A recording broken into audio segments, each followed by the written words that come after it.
sales and the fulfillment of the service, products or services, right? Like there's always... I had a conversation. I was the mean one and my husband was the nice one. Of course, you always get mommy, daddy. And when are we going to stop changing things? Never. We call him the unicorn.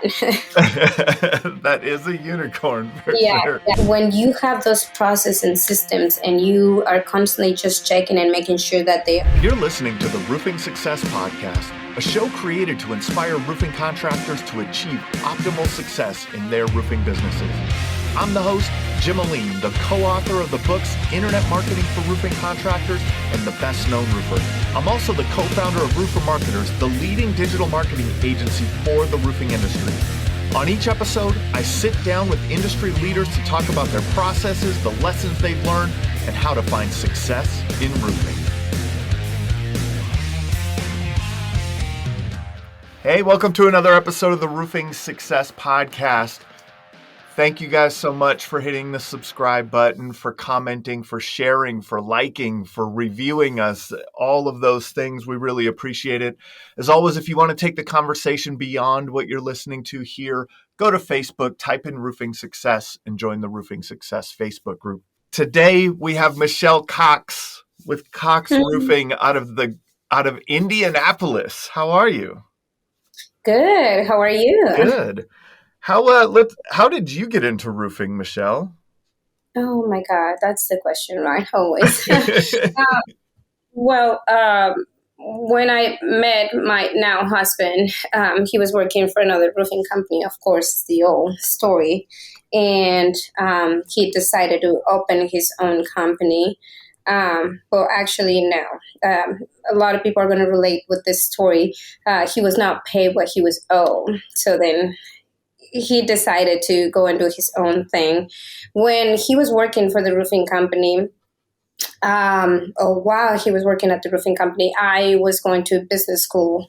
And he'll come to me a lot like, hey, what do you think about this? What do you think about that? And, and at some point he felt like, oh my God, this company has so much potential, but it's just like this guy roofing and, too busy, just actually roofing houses that he doesn't see the potential that he has. So eventually when he decided to leave, he was like, hey, we have to do this together. I'm like, okay. My whole thing was like, hey, I'm going to help you out a little bit, but I don't believe in working together, So I'll help you out for the beginning and then you're on your own and I will do my own thing. So I did. I helped him for the first year or two. And then I left to work for a pharmaceutical company once I finished with college. And within a year, he's like, you got to come back, this company needs you. And eventually, I took over the company. He's still involved, but it's more me, I guess. Yeah. So in the beginning, it was like, I'll help you out, but I don't really want to be involved. I have all these other things going on. Right. And that evolved into you being taking over the company over time, right? Well, he's also a full-time firefighter. That was a lot of his time. There's something about firefighters in this industry. I don't know what it is, but there is a strong connection there. I've interviewed Mark Latham with Firehouse Roofing in the DFW.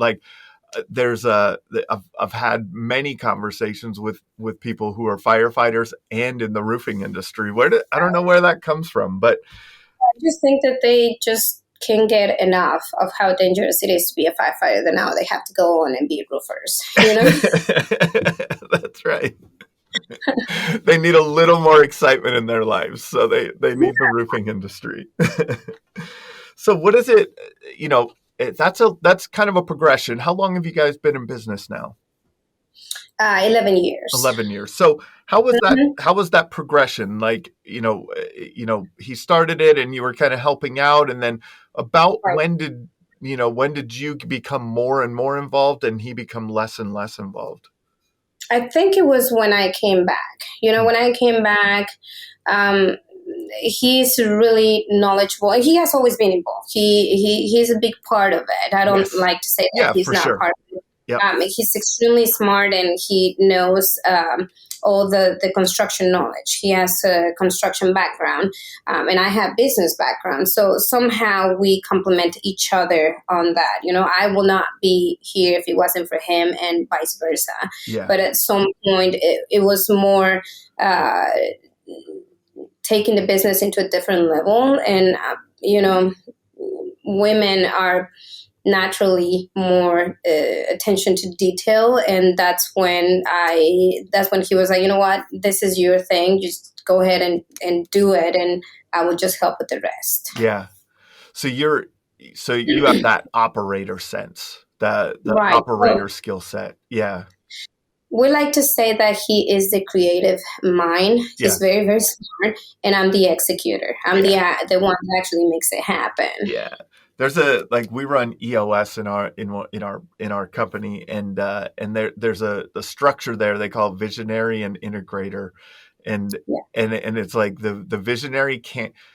Visionaries are scattered. They're all over the place. They have great ideas and they have great knowledge, but the follow through for a visionary is not always there, and they need that integrator. Like they need that person that will take those ideas, mold them, and turn them into actual long-term executable systems and processes, right? Right, because without the integrators or the executors, it's just an idea. You can't make it happen. And we joke about it a lot because he's like, you're always here to crush all my dreams, because he's always like all these ideas, and he goes like, we're going to do this and we're going to do that. And I'm like, no. Why? Because immediately in my head, as he's talking, I'm like, how am I going to make that happen? I'm like, no, that's too much. No, he's like, you always crushing all my ideas. But like the best come out of both of us together is the result, Yeah, of course. And that's what it takes a lot of times. There's the visionary people need pushback too, right? And they need to know like, oh, that's not an executable thing, or maybe it's not an executable thing today. Maybe it's an executable thing in a year or 3 years from now. But these pieces need to be in place before then, operationally, and it's such an important balance in a company. Right. Yes. So, I mean, over time, you guys have grown. I would assume when the story that's told in roofing all the time that didn't get paid, start your own company, right? Like how, and at that time, I would assume it's, bootstrap, just him kind of getting out there and hustling. What has been the trajectory in terms of like the team? Well, I think that was the lesson number one to learn. When he decided to leave, I knew that he was a vital key component of the company that he was working at. And I'm like, okay, he has no idea. Back in the day, it wasn't even that much. It was like $9,000-$10,000 difference. And the owner was like, I'm not paying it, and I'm like, he has no idea what he's losing, and those $10,000, what is going to eventually cost him, So within the first year or two, he was already selling, or we were already at bigger numbers than what the other owner had. So that says a lot, So that was the lesson number one. And from there, obviously, what do you do when you open a business? You reach out to friends, family, and people that you know. My husband was born and raised in Indiana, so he had pretty good connections everywhere. However, he was so young that people didn't quite trust him. They're like, okay, we've known you for many, many years, but we don't know you as the roofer. So how am I going to trust you with such a huge investment as my property? So we work really hard in making sure that people can trust us with such a big project like the roof, and it was just so difficult because we focused so much in the small little details so people can trust us. And it was hard to see sometimes, like, I remember one of his best friends, his parents, got the roof done, and they knew that he had opened his own company, and they've known him since he was little, and they decided to go with somebody else. And he was like, but why? I just don't understand. I'm like, because they see you like the little kid playing outside. They don't see you like the roofer, the business owner, you know. And within a year, they were calling us that they were having issues with the roof and they didn't understand, and that this other contractor took advantage of them and blah, blah, blah. And that's when he started gaining trust from people that he knew. So it was a challenge at the beginning. It always is, right? I think that's one of the things that contractors don't think about early on in their business. A lot of times they understand their skill set, right? You understand your skill set and knowledge. It's why don't other people see it? Why isn't it like, but it's really that you're new, right? Right. You're just new, and people have to start to see you more and more and understand. Oh yeah, he does do that. Oh yeah, he does. Oh wow, now I see. Oh, now I see this, and now all these dots connect, and the trust level starts to Exactly. build, right? Like Right. it's a weird thing. It's a very strange thing, but in the beginning, there's no trust in your business. You have a few people that trust you, right? Like Right. that'll take you on. I had a gentleman on who started his roofing business with 250 business cards, and he went door to door until someone told him yes. He didn't even have a crew to install the roof yet. Like right, like he went, but it was just he went for it, and but then it was just step by step by step by step by step by step by step, and then and all of a sudden it's like, oh yeah, this is a real company. Along the way, in there, like who were I mean, you were like the first kind of employee, whether you were paid or not, right? Like the first team member, whether you were paid or not. How did the progression of adding team members come along? Well, actually, as we were growing, because we didn't decide how big we were going to be. We just Mm, decided that we were going to go with the flow and take care of every single client that we had. Uh, from A to Z, like all the way, you know, and we were not going to stop until every single client was satisfied.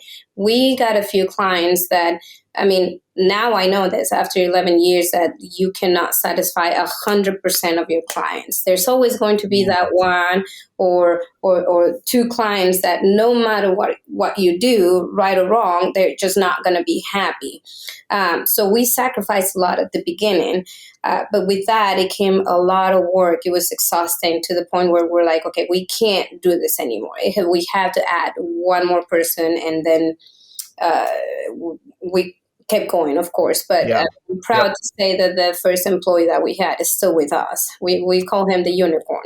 That is a unicorn for Yeah, sure. yeah. And it's so funny because he still has the best stories that he was like, remember when I used to do sales, and remember when I used to do admin work, and remember when, and now he's the COO, and he's helping us managing the other branches that we're opening. We just opened a new office in Florida. So Oh, cool.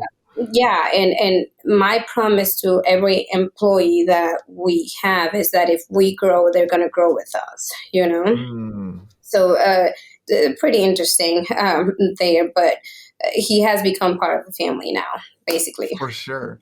That's an interesting thing because a lot of times when we're hiring, we're thinking of we need help. Right, Right? We're thinking of us. What's in it for us? What's in it for our company? But you have to always make sure that you understand what's in it for them too. And and good people want opportunity. They want opportunity to have a good work environment. They want opportunity for advancement. How are you guys selling that or putting that together for them? right. Well, with this specifically employee, his name is Chris, and we met him at. We used to live in an apartment at the apartment pool. We were basically just there, and he was our neighbor, and we met him, and he was like, you know what, I have big dreams. I want at some point, because we met him and his girlfriend at the time, and he's like, I want to propose to her. I want to own a house and I want to own a car. And I'm like, you know what, how cool would it be to become part of people's dreams, you know? So when my husband and I decided to hire somebody, I told him, I'm like, what about this kid? I mean, he has big dreams, and usually people with big dreams, they're hungry, you know, and that's what you want.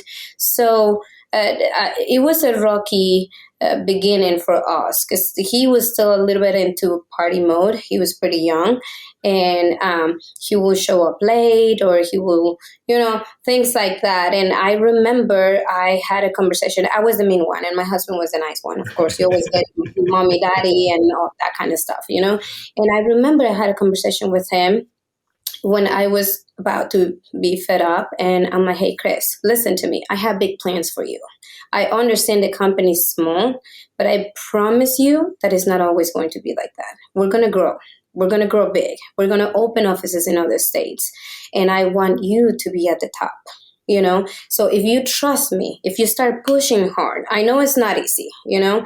But if you trust me, I promise you, you're going to be successful, just like us. And he still talks about that day up until today. He was like, that day she almost made me cry. And I'm like, that was the speech. That was the one. That was it. Yeah, and to show people that we keep our promises, you know, because I made promises to him. Now he owns a house. He has a car of his dreams. He has a wife, and he actually just had a baby. So just that thing to become part of people's dreams, that's what drives me, and I believe my husband as well. I think that sometimes contractors are afraid of that because they feel like they're building their competition. What are your thoughts on that? I actually have had 2 or 3 employees that have opened their own company, you know, and I can't function based on fear. I cannot. You know, if I'm going to have people with me, it's because they're going to become the best at what they do, you know? And if I provide a home that they feel comfortable with and gives them enough, then they will stay, you know?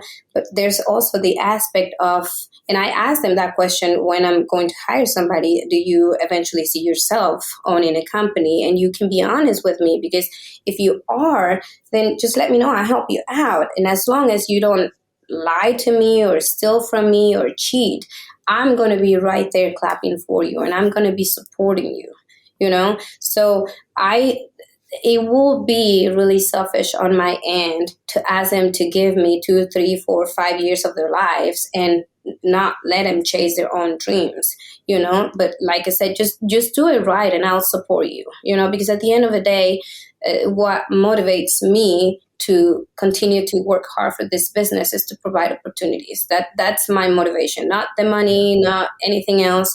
Provide opportunities. So if that's something that you want, it's not easy, you know, and you won't be my competition, because it took me, as of today, 11 years to get where I'm at. So it will be hard for me to believe that tomorrow you're going to open a company and within 6 months you're going to be better than me, you know? So you're going to have some catch up to do. And I wish you the best. It's interesting. You said it's the abundance mindset, right? There is part of it is an abundance mindset. But one of the things that made me think of is when you said, you know, if you're allowing them to express their dreams to you, then I think they may be more open and not be shady and try to, like, you know, steal customers and do all the funny stuff, right? Because maybe if you create an environment where it's like, if you ever leave here, you know, this is a problem. You know, if you ever go compete against us, this is a problem. If you create that environment, then maybe it's like the strict household, right? Like the kids have to be sneakier, you know, to like, you know, but if it's open and honest, if it's an honest conversation, then it's honest to you and it's honest to them, right? Like they don't have to people don't, maybe, and I don't know what, you know, Yeah, it's, and it is like just make it fair, just yeah, make it fair. And like Chris, my unicorn, I have always asked him, hey, you know so much by now because you have put your hands into pretty much every aspect of the company. Have you ever thought about opening your own company? He said, why would I? yeah, I don't have the headaches. I don't have the liability. I make really good money. And at the end of the day, Friday, 5 o'clock, I go home and I'm with my wife and my daughter. That's not something that I want. If that's something that you want, owning your own roofing company, and you don't mind sacrificing your weekends and your vacation days and your life, basically, yeah, by all means, I'll be right there clapping for you, yeah. and not because of that, I'm not going to train you because I'm going to train you and you're going to be working with me, and whatever knowledge I inject into you, you're going to apply into my company until you're not with us anymore. That's right.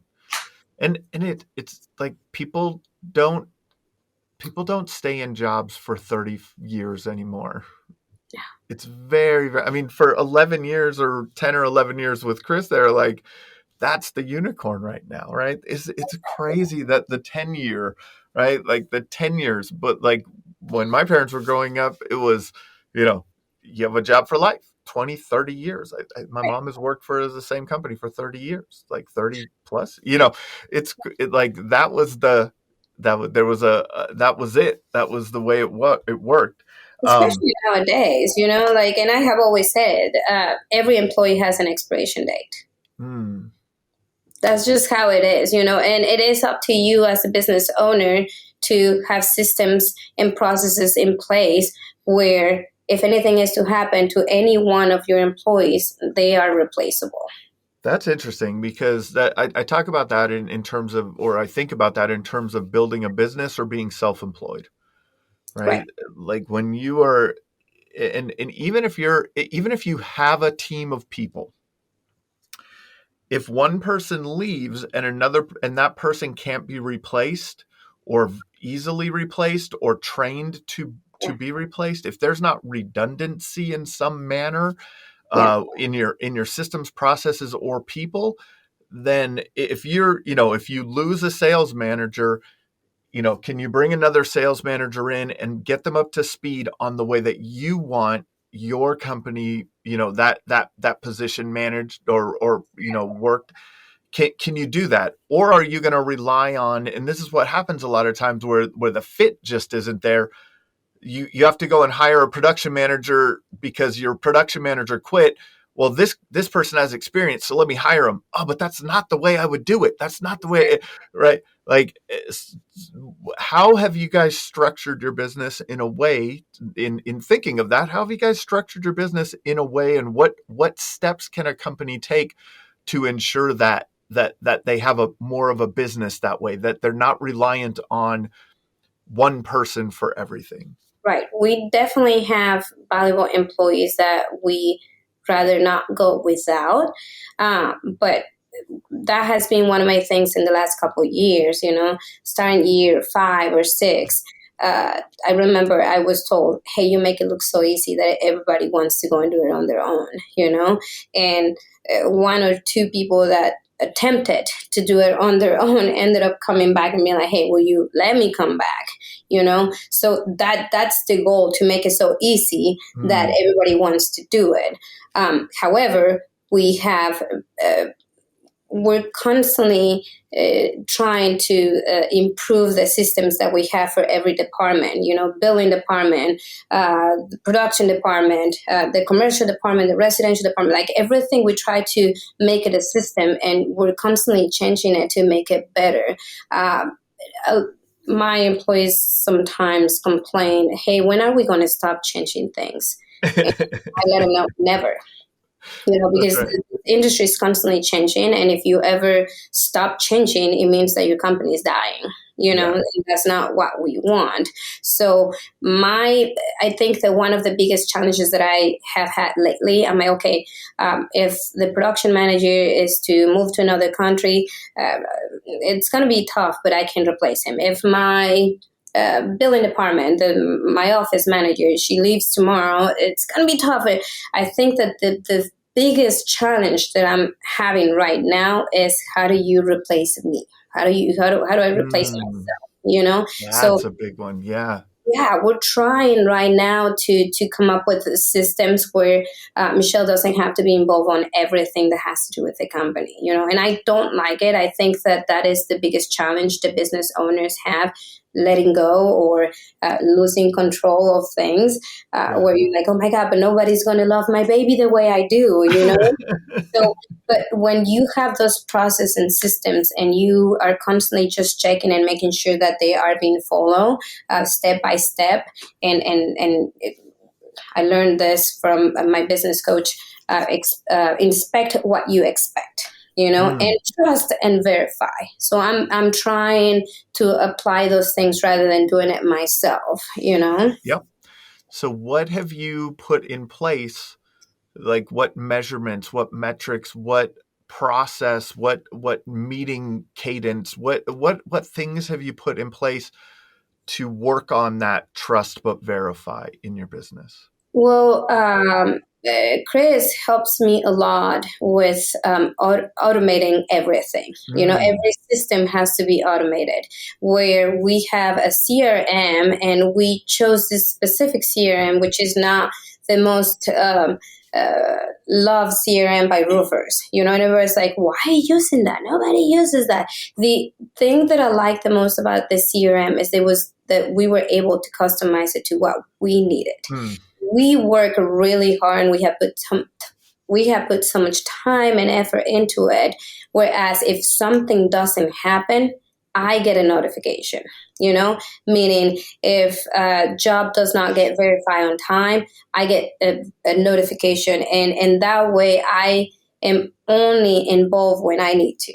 You know, if I get 3 notifications that the production manager is now scheduling a job, then it is time for me to check on the production manager. You know, if I get 3 notifications from my billing department that an invoice is not going out to a client on time, then it probably have to have a conversation with the billing department. So that has helped me a lot, rather than, because I used to be like, okay, random checkup, eeny, meeny, miny, mo, you know. So yeah. now it's more systematic. Systematic and using technology is like for what that's what technology is good for. That's what CRMs and different things are great at, Mhm. are those types of things. So that's one of those aha moments for everyone listening. Like that's if you can structure your technology in a way to allow your team to do their job, but within the checklists in the CRM or moving it from one moving it across your board, and whatever that is, like if it hasn't moved across the board in a certain amount of time,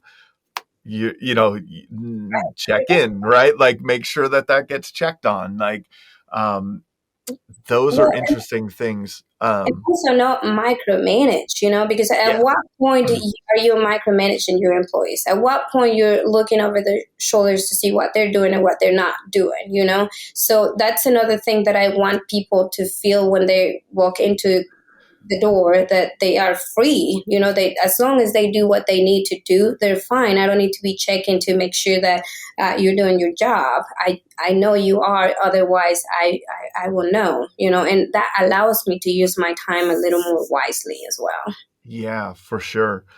um the other part of it is constantly improving. You mentioned constantly improving, and why, like, when are we going to stop changing things? Never, right? Never. You're never going to stop changing things. And it's not, I don't think, I mean, there's the business evolves, the technology evolves, Right. but then also you can evolve your experience for the customer.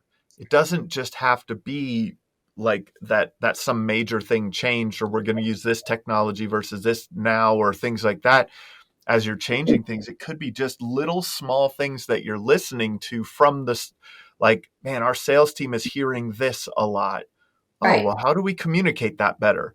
How, our our job site supervisors are hearing this from the client, and we're missing this, and there's a gap in communication between sales and production around this often. Oh, we make a change, and we like there's always these small little improvements that get made through time that are outrageously important because they Right. add up. They add up, right?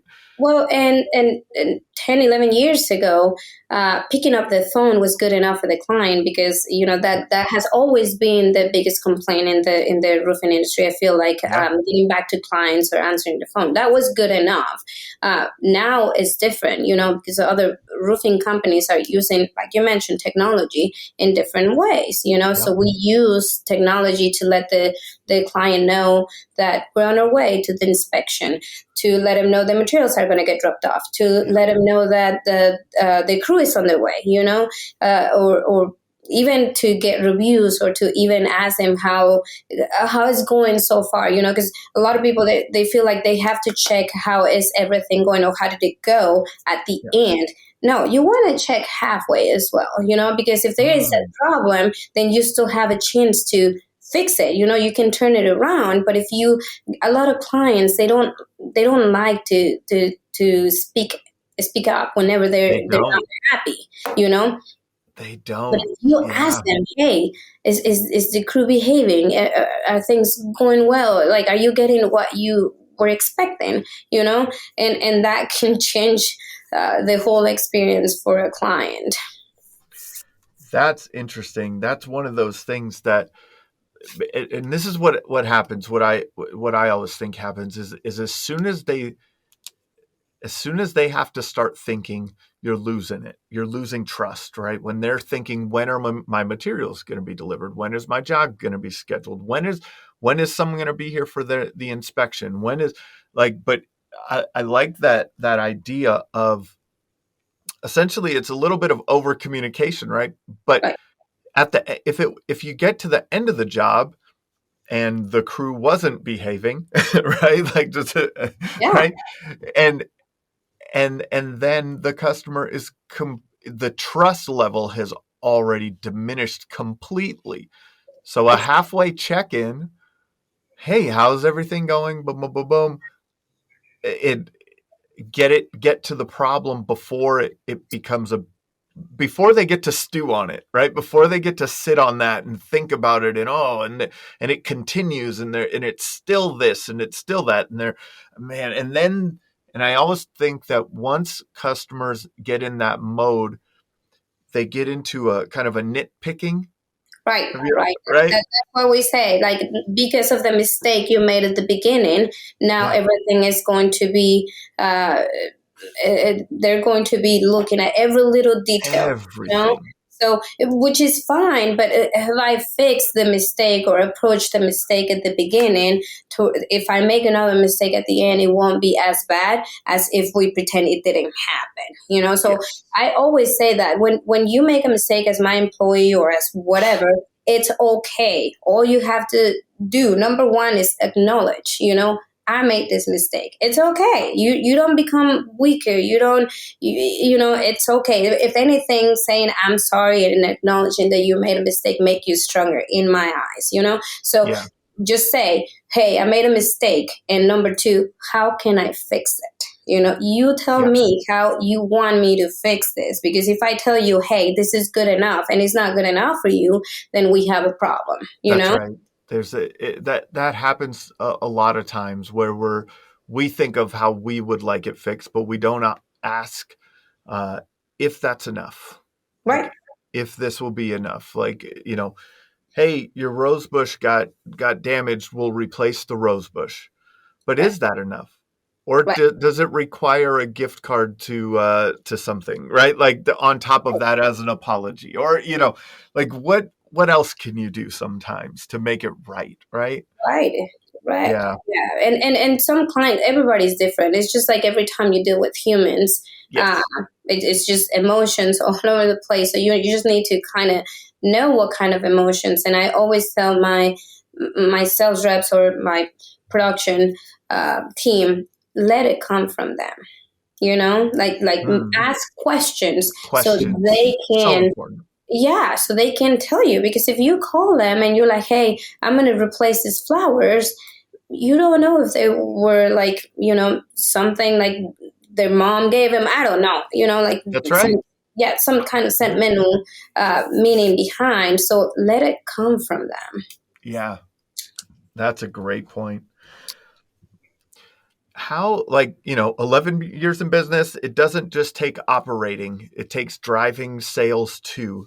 How do you guys look at marketing? What are you doing from a marketing perspective that's worked well for you? What things have, haven't worked well for you over the years? Yeah. Well, obviously social media, it's Yeah. one of the biggest. Just it's just what everybody is doing, which we were not doing back in the day. But like I said, the industry changes completely every, like, it has All the cycles. time. That's So right. one of the biggest things that I feel like it worked for us was associating ourselves with one of the biggest grocery stores in the US. We had Oh, that opportunity to advertise with them. And after we advertised with them, we started getting so many phone calls. And at the beginning, when they presented that offer to me, I'm like, how does that make any sense? Advertising with a grocery store. But then eventually, I remember the day that I got that call. yeah. I went to the grocery store, and my son was sitting in the cart, and I was pushing him. Like, I'm so tired to looking at this real estate agent, like on the front of the grocery cart. And then I'm like, that's it. This is brand awareness. We're doing it. Brand You know? awareness. Yeah, brand Yeah. awareness. Because, like, you don't even think about roofing until you need it, right? That's right. Nobody cares about roofing. That's just the reality. As much as it hurts, nobody cares about roofing. So that has been huge. We have a lot of referrals. I know that a lot of people say that, but that is my biggest thing, where we ask people, hey, please talk to your neighbor. Please talk to your brother, cousin, mom, whatever. So when you get a hot lead from a referral, it's almost a yes, because they're Of coming to you course. because they need you. Yeah. So uh, customer service is a huge thing for us. So we spend a lot of money making sure that the clients are happy. And in making the clients happy, your goal, not I mean your goal is to make them happy, but the long-term goal is, if you make them happy, they're willing to refer you, right? You want to, that's that level of trust, right? That we were kind of talking about a little bit. Like, they have to trust you enough. A referral is, like, it's dangerous to the homeowner, right? If you do a bad job and you refer them to their best friend or their neighbor or their mom, and you don't do a good job, man, that's a problem, right? So you have to have built enough trust through the work that you've done, the communication that you had with them, that they feel comfortable in that conversation. Exactly. Um, Well, it takes more money to get a new client than keep one. yeah. So that's why I like to spend more money on the clients that I already have, because I know that that's going to bring me more Mm, clients eventually. Like yeah. so many, especially in this industry, so many people get so caught up chasing new money, they Yeah. forget about the money that they already have. All So the time. Yep. sometimes all it takes is calling your clients from last year, 3 years ago, 5 years ago. Is everything still okay? Hey, I know we only got your gutters done, but your roof is due. Can I just inspect your gutters to see if they're still doing good? And while inspecting the gutters, and you can see the roof, and you can see the siding. So it's just make sure that you're checking what you already have before you're chasing more. Yeah, missed opportunity, right? It's like, how do I, what's my next Facebook ad campaign going to be, or what TV commercial could I do, or what else can I do that can drive another lead when you have a database Right, right. of And customers? and who hopefully trust you, right? You have to make sure that you make the experience. Like I said, nobody cares about a roof. Nobody's looking forward to the experience of getting a new roof. I'm looking forward to see my new roof and my house looking beautiful, but I'm not looking forward to see a bunch of dudes on my roof working and getting everything destroyed around, you know? Yeah. How can I make every experience memorable? We have, and I always ask my sales reps, make sure you create that connection with the client where you get to know your client. Multiple times my sales reps come to me and they're like, hey, can you help me? I know that this client, his mom is at the hospital. How can I make this memorable? Send flowers. Hey, I couldn't go to my appointment because it was their son's birthday, but I'm going to go next week. Make sure you send a gift card or something for the son. So how can I make this memorable? And I'm investing my money where I already have it, and I know it somehow is going to come back, Yeah. Yeah. I mean, let's say you invest $100 in those flowers, right? Right. Like, or $150 in those flowers. If you think about the cost to acquire a customer, right? Right. At, I know, in the high hundreds to 1,000 to, like, you're investing a little bit along the way, right? Like that could make a big impact. Do you do, gifts for your customers, anything like that? Or how do you think about that? Well, we have a referral program. Got it. Yeah, Okay.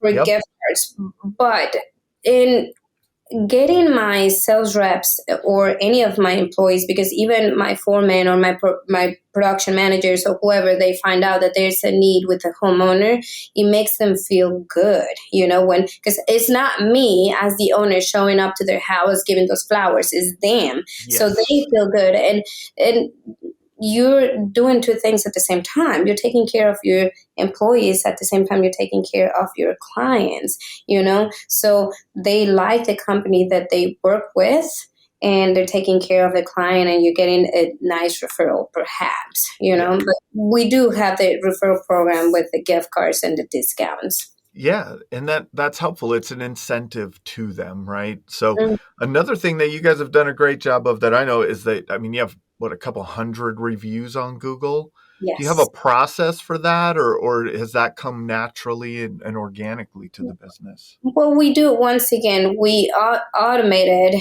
the Hmm. whole, like, as soon as they get their invoice, after they get a link to leave us a review. Now, I do like to mention something. I had a sales rep who let me know, hey, you have like 2 or 3 bad reviews in there. And I know someone that can make them go away. I'm like, I don't want them to go away. I want to keep them there. Really? But that's, you're a 4 point whatever instead of being a 5 star. I don't like, that is going to, for one, it's not ethical. Yeah. If these people, if something at some point went wrong with that client, I want them to see that I try. Nowadays, a bit of a different where you can respond to the reviews. Back in the day, everybody was so scared to get a bad review, and Yeah. like I said at the beginning, you're always going to have that one client that is not happy, and at that point I can respond. I can be like, I'm so sorry that you got upset because we asked you to pay your invoice, or I'm so sorry That's that right. Yeah. we couldn't make you happy, Yeah.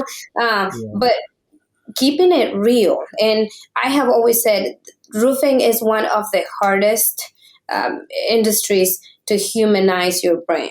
How Mm. can I make roofing part of people's everyday lives, and that it's difficult, but they can see that I'm a real person, I'm a real human being, and we're trying to do our best, and we're not perfect just like everyone else, but we're trying.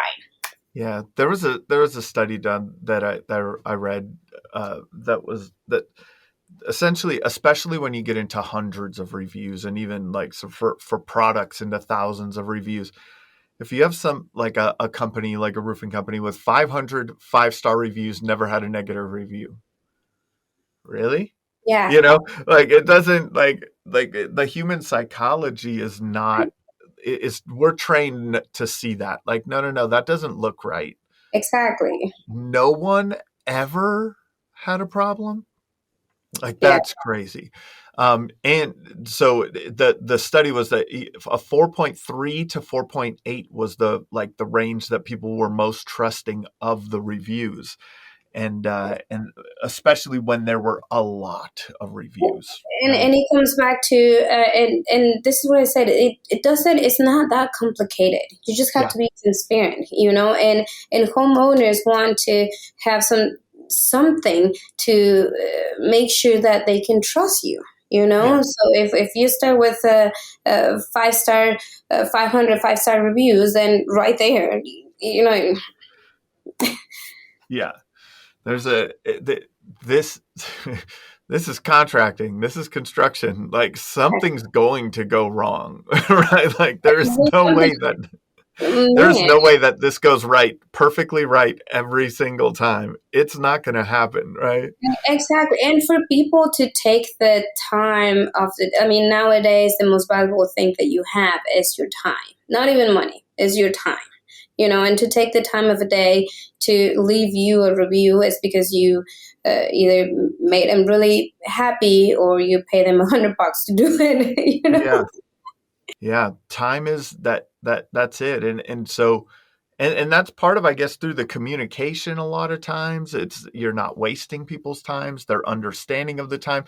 The worst thing, I had like a UPS package coming that needed to be signed for the other day, and my wife works from home. She has a Mhm. home office, and I was like, they gave me this window, between noon and 5, you Right. know Yeah. and she's like, well, I was going to go get my car washed. I was going to run to the grocery store. I was going to do this, but I can't now because I'm sitting here for 5 hours because I don't know when this is going to happen, like when this package is going to come. And Exactly. it's time. Yep. Like Yeah. yeah, like just for little things, right? She just wanted to run to the grocery store real fast, that type of thing. So if your customers are waiting around, not hearing, not knowing, all of that adds up. Yeah, and I look at it in the same way, like even with myself, I'm really busy, Yes. constantly running around and doing things. So whoever and whatever that can save me time, Yep. that's what I like. That's what I want. Yeah. What other things have you done or implemented in the business that you feel have been very like those impactful things? Um, I think that getting to know my clients, talking to my clients, making it, as you're growing, it becomes more difficult for clients to get a hold of the owner. It is just a thing. And to me, I'm always going to have my hands into everything so I can continue to have that connection with both my employees and my clients. If somebody really wants to talk to me, they can, and even if it's just to, feel a little more safe when Mm, signing that contract. I have had uh, clients who are like, if Mishell doesn't come to my house, I will not sign the contract. No big deal. I'll be there, you know? So it is difficult because as we're growing, like I said, we get more and more, yeah. uh, we get busier. But keeping that, there's not a secret sauce to this industry. You just have to keep it real with your clients, with your employees, with the Yeah. people that your suppliers, with everyone. You should add a Michelle's guarantee to your right, like you don't have to go out there anymore. It's just in your words. This is our guarantee.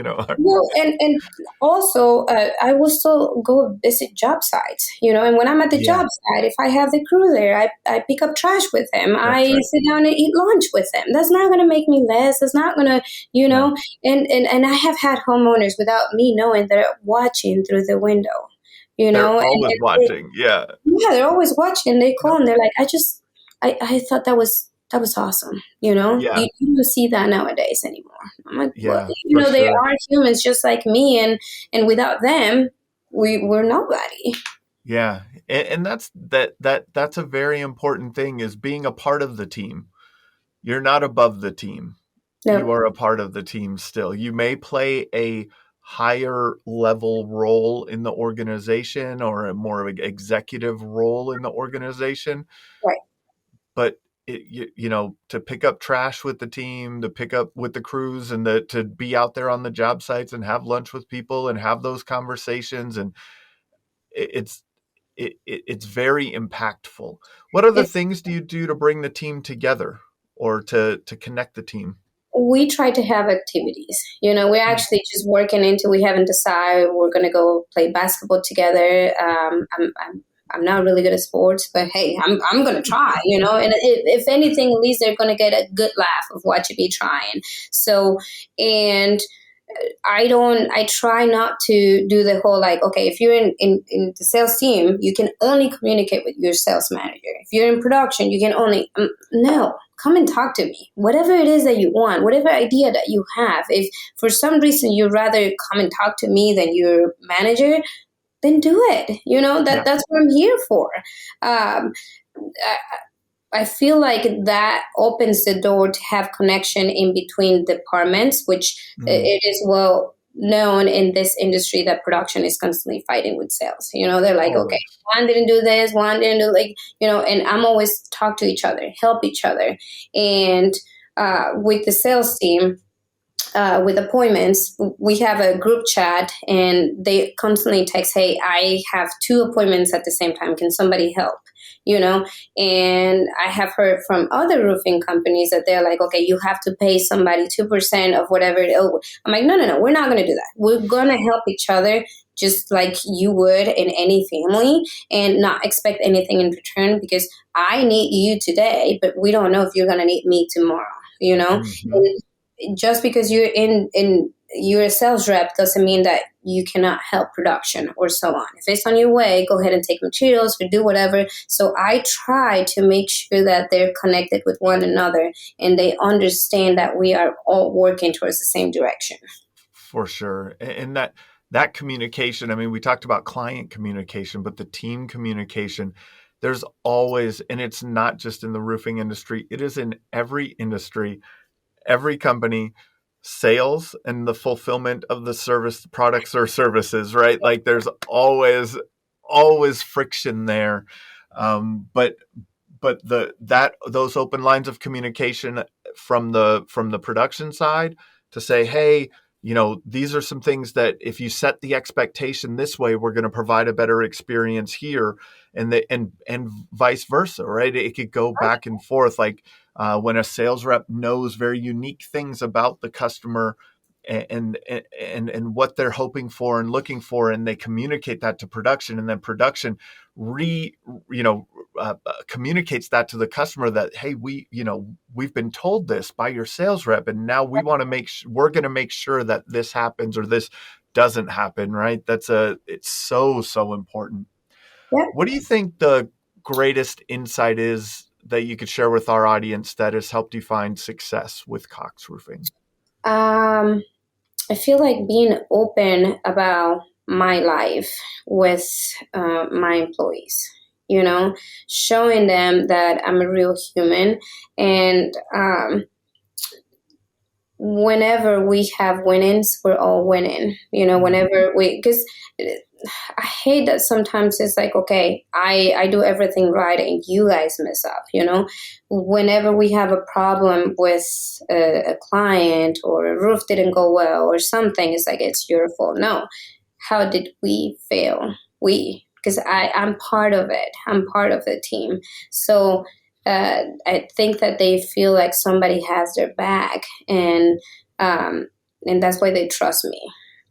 So building that trust among the team and making sure that they know that I'm going to take care of them, That's awesome.